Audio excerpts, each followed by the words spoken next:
Okay, game. After 1 hour na trekking, ito na yung pinaka-area natin. So, 1 hour, nasa isang street lang.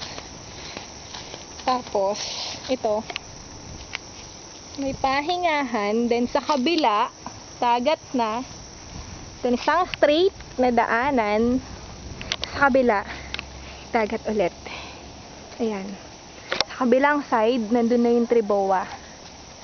Ayan. Then, airport. Ayan. Ito. Ginagamit yan panghuli ng mga kung ano-ano sa dagat.